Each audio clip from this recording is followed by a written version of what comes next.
با ابتکار مقامات اجرایی محلی حکومت دولتی شهر باختر و شعبه حفظ محیط زیست در کوچه و خیابان و محله‌های اهالی‌نشین تدبیر وسیع اکولوژی برگزار گردید.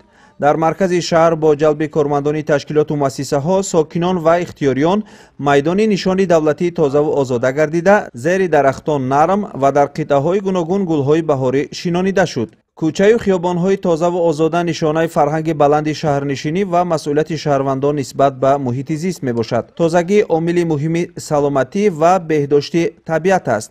اگر هر یک شخص برای تازه و آزاده نگاه داشتن شهر مسئولیت احساس کند، سیمای آن زیبا گردیده محیط سالم و گوارا برای زندگی تامین می‌گردد.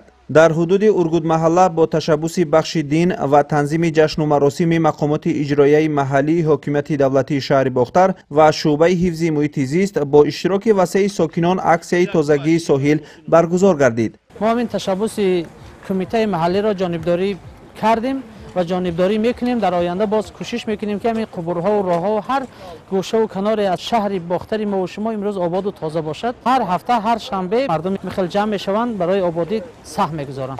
در دایره این تدبیر اکولوژی داخل جویبار که از میان محله‌های اهالی‌نشین میگذرد از پرتو و ظرف‌های پلاستیکی تازه کرده شد.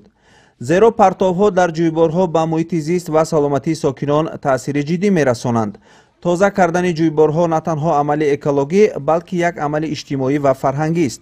آن به بهتر شدن محیط زیست، پیشگیری بیماری‌ها و زیبایی شهر مساعدت می‌کند. اگر هر یک شخص در نگاهداشت محیط پاک سهمگذار باشد، شهر به مکان زیبا، سالم و گوارا برای زندگی تبدیل می‌یابد. مسئولین ساحه تاکید می‌کنند که افلاس‌شوی منبع‌های آبی یکی از مشکلات محیط زیست بوده، چنین اقدام‌های پاککاری که عمل نیک است، من بعد نیز ادامه خواهد یافت.